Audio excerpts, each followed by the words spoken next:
Hello everyone, welcome back to my video. আশা করি তোমরা সবাই ভালো আছো, আমিও ভালো আছি। নতুন একটা ভিডিওতে আবার ওয়েলকাম।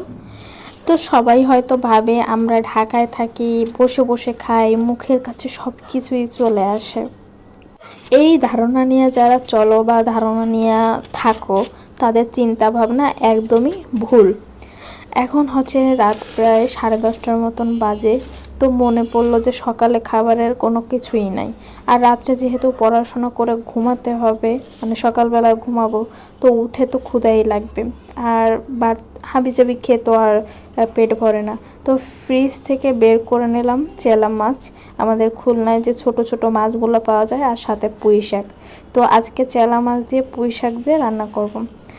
আমি বাড়ি থেকে মাছ আনছি, অনেক দিন হয়ে গেছে, তো ফ্রিজে সংরক্ষণ করে রাখছিলাম। এখনো সব কিছু ঠিক আছে, ভালোই আছে। তো রান্নাবান্না আর তোমাদের সাথে শেয়ার করব না। রান্নাবান্না শেষ করে খাওয়া দাওয়া করে পড়তে বসতে হবে। তো রান্নাঘরে ভাতটা বসায় দেওয়ার পর তো আমি একটু ক্লিপ নিলাম। এই আমাদের একটাই স্বভাব, যেই চুল সরানো ওই ক্যামেরার সামনে সেরকম একটু করা। তো যাদের ভালো না লাগবে সেটা স্কিপ করে যাবা। তো ভাবলাম যে ক্ষুধা লাগবে, রান্না করতে করতে তো সময় লাগবে। ডালের বড়া ছিল, আমি সেটা করছিলাম বৃষ্টির দিন, মানে রিমালের দিন। তো ওইটা ভাজি করে খেয়ে তারপরে রান্নাটা বসাই।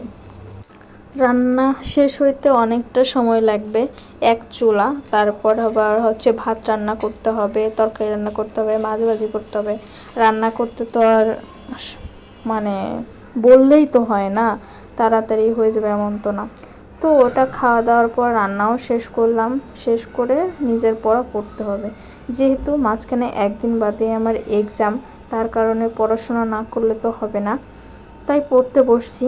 অনেকে ভাবে যে ঢাকায় শুধু শুয়ে বসে কাটানো লাগে আর একটু পড়ি, কিন্তু না, পড়াশোনা আসলে অনেকই পড়তে হয়। আর পরীক্ষা আসলে কেমন যেন ঘুম পায়।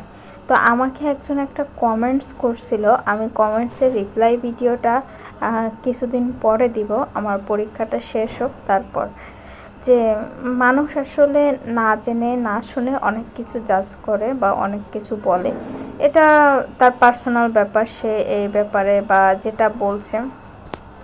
তো দেখো আমার চোখে মুখে ঘুম, যখন পরীক্ষা থাকে তখন এত ঘুম কোথা থেকে যে আসে আমি জানি না, কিন্তু যখন পরীক্ষা থাকে না তখন যেন কোনো চোখে দুই চোখে কোনো ঘুমই থাকে না। আর আমি আগের থেকে এখন খুব তাড়াতাড়ি ঘুমাই, মানে পড়াশোনা যদি না থাকে আমি ফোন এতটা ঘাঁটি না, ঘুমাই। কারণ ফোনে এত ঘাঁটতেও মন চায় না, আবার যেদিন ঘাঁটতে মন চায় সেদিন ঘাঁটি, এই আর কি। তো যারা যেটা যেমন চিন্তা করে, এটা হচ্ছে তার মেন্টালিটি যেমন, সে তেমনই চিন্তা করে, এতটুকুই। তো আজকের এই ভিডিওটা এই পর্যন্ত থাকবে। ছোট ছোট এমন কোনো কিছুই নেই যে শেয়ার করছি বা শেয়ার করব।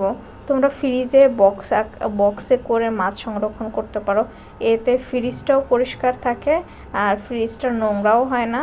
কারণ ফ্রিজে হচ্ছে যদি প্যাকেট করা হয়, যদি একটু রক্ত থাকে ওইটা আবার ফ্রিজে লাগে পড়ে, তার জন্য হচ্ছে তুমি ফ্রিজে হচ্ছে বক্সে রাখতে পারো। আমি তো সব মাছ ফ্রিজে বক্স করেই রাখি। ঠিক আছে, বাই বাই, টাটা, ভালো থেকো।